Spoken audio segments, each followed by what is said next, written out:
Right, good morning. I think we're entering our second to last interval series, which you're probably glad about. But there's one more topic that we'll have to cover in the next one, which is intervals of over an octave, and that's definitely grade 5. All the stuff we've been doing until now has been sort of grade 4 and basic learning about intervals. I've put this cheat sheet for you. It's free, so don't worry. You press the green button that looks like you're going to pay. You can just print it off for nothing. It's on the resources page of our website, which is always at the end of the film anyway, the link to it.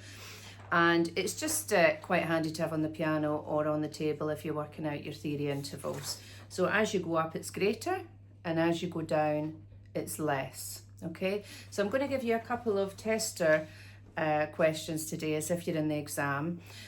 See how you get on. Remember the golden rule, always work out the number first. If you work out the number first, you'll get half a mark anyway, plus that gives you a really good hint as to where you're going from then. So let's get started on some practice questions. Okay, so what I suggest you do is just jot these down onto a bit of manuscript, work your way through them, and then come back, pause the video and come back and I'll give you the answers. I'll work it through with you. So C to C flat is the first one, E to B flat, F to G, F sharp to C. Okay, so I would pause the video there if you're doing an exam and then, restart it when you want the answers. Feel free to use this, print it off first if you want, so that you've got the cheat sheet in front of you, and then obviously do some without the cheat sheet later on for your exam, because you won't have that in the exam. Okay, right, so I'm imagining you've gone and done that, you've got some answers, and this is you come back to get them checked. So the first thing, if we're going by the numbers, C to C, C, D, E, F, G, A, B, C is an octave. You probably got that already. Some sort of octave. Now, if it's C to C, that would mean that it would be a perfect octave. But this is C to C flat. So is that larger or smaller? So a perfect octave.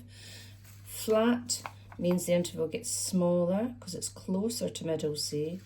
Therefore, smaller than a perfect. It must be a diminished octave. Okay? There's your answer on your cheat sheet. So anything smaller than a perfect is always going to be diminished.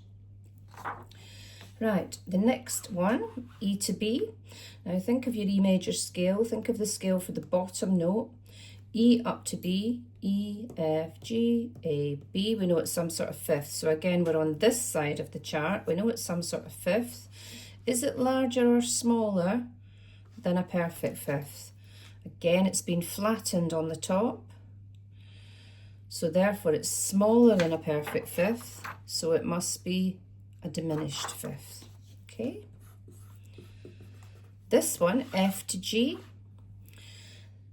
F to G, some sort of second, so get the number down before you forget.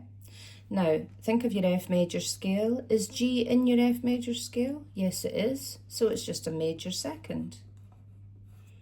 Okay, if that had been something like F to G flat, then it would have been a minor second, because smaller than a major is a minor. Okay. Last one. Now these are the trickiest, I think, with my students, because the bottom note is a sharp. So ignore the sharp for a minute and just work out the interval. F, G, A, B, C. It's some sort of fifth. Okay. A perfect fifth, you can do it two ways. I'll give you both ways. Way one is to work it out as if you're in the key of F. Okay, so if I'm going F to C, that would be a perfect fifth. But this is F sharp, so it's made the bottom note closer to the top note. So it must be smaller than a perfect. Smaller than a perfect, diminished fifth. Okay, that's one way of doing it. The other way of doing it is to imagine you're in the key of F sharp major. To me, that's a little bit more tricky because it's got a lot of sharps. It's got 6 sharps, so you have to know your scales really, really well. F sharp up to C sharp would be perfect. Therefore, if it's not a sharp on the top, it's been flattened by a semitone just to normal C. Again, you would come to the same answer. I think my students generally over the years have favoured taking the sharp away, working it out, and then working out what the sharp does to change it, you know. So let me know in the comments below if that helped. I will be doing one more intervals video over the next few days. I'm at a trade show for the next 3 days, but I'll try and fit one in maybe on Saturday or something, about intervals that are over the octave, because they're equally important. But hope that helped today. Okay, have a good one.